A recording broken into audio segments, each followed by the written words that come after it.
जय श्री कृष्णा। हर माह में 2 बार एकादशी तिथि पड़ती है, एक कृष्ण पक्ष में और एक शुक्ल पक्ष में। पूरे साल में 24 एकादशी तिथि पड़ती है। हिंदू धर्म में एकादशी तिथि का बहुत अधिक महत्व होता है। वरुथनी एकादशी वैशाख मास से कृष्ण पक्ष की एकादशी तिथि को आती है। ऐसी मान्यता है कि एकादशी का व्रत करने से भगवान विष्णु और माता लक्ष्मी दोनों प्रसन्न होते हैं। एकादशी का व्रत करने वाले के घर में सुख समृद्धि का वास होता है और उसके जाने अनजाने में किए गए पाप कर्मों का नाश होता है। खास बात तो ये है कि इस एकादशी के बारे में कहा गया है कि ये सौभाग्य को देने वाली है और सभी पापों का नाश करने वाली है। ये एकादशी रखने वाले व्यक्ति को मोक्ष की प्राप्ति होती है। इस साल 24 अप्रैल 2025 दिन गुरुवार को बरूथनी एकादशी पड़ रही है। बरूथनी एकादशी के दिन भगवान विष्णु की पूजा अर्चना की जाती है। इस पावन दिन पर व्रत कथा का पाठ करने से सभी पापों से मुक्ति मिलती है। आइए अब सुनते हैं बरूथनी एकादशी यानी कि इस एकादशी के दिन सुनी जाने वाली व्रत कथा। धर्मराज युधिष्ठिर बोले, हे भगवान, मैं आपको नमस्कार करता हूँ। आपने चैत्र मास के शुक्ल पक्ष की एकादशी अर्थात कामदा एकादशी के बारे में विस्तार पूर्वक बतलाया।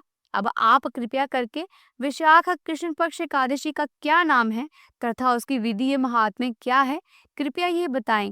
भगवान श्री कृष्ण जी ने कहा, हे राजेश्वर, विशाख मास के कृष्ण पक्ष की एकादशी को बरूथनी एकादशी के नाम से जाना जाता है।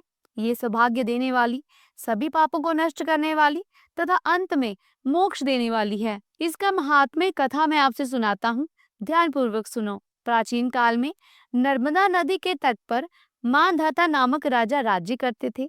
वे अत्यंत दानशील तथा तपस्वी थे।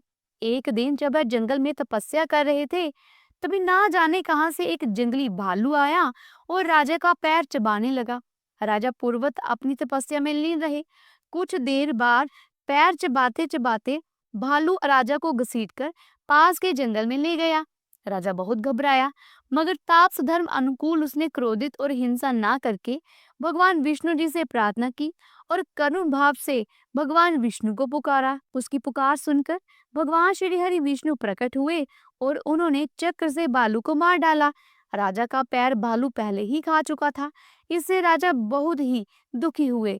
उन्हें दुखी देखकर भगवान विष्णु बोले, हे वत्स, शोक मत करो।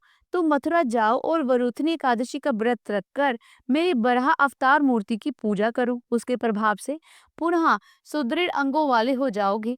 इस भालू ने तुम्हें जो काटा है, यह तुम्हारे पूर्व जन्म का अपराध था। भगवान की आज्ञा मानकर राजा मानदाता ने मथुरा जाकर श्रद्धा पूर्वक वरूथनी एकादशी का व्रत किया। इसके प्रभाव से राजा शीघ्र ही पुनः सुंदर और संपूर्ण अंगों वाला हो गया। इसी एकादशी के प्रभाव से राजा मानदाता स्वर्ग को गए। जो भी व्यक्ति भय से पीड़ित है, उसे बरूथनी एकादशी का व्रत रखकर भगवान विष्णु का स्मरण करना चाहिए। इस व्रत को करने से मनुष्य के समस्त पाप नष्ट हो जाते हैं और वह मोक्ष पाता है। तो ये थी बरूथनी एकादशी पर सुनी जाने वाली व्रत कथा। तो बोलिए विष्णु भगवान की जय, माता लक्ष्मी जी की जय। तो दोस्तों, उम्मीद करती हूँ कि आज की कथा आपको अच्छी लगी होगी। अगर आज की कथा आपको अच्छी लगी है तो वीडियो को लाइक करें, शेयर करें और ऐसी ही धार्मिक भरी वीडियोस को देखने के लिए हमारे चैनल को सब्सक्राइब करके बेल आइकन के बटन को जरूर प्रेस कीजिएगा। इससे ये होगा कि जो भी नई वीडियो मैं अपलोड करूंगी वे सही समय पर आप तक पहुंच जाएगी। जल्दी मिलती हूँ एक नई धार्मिक भरी वीडियो के साथ।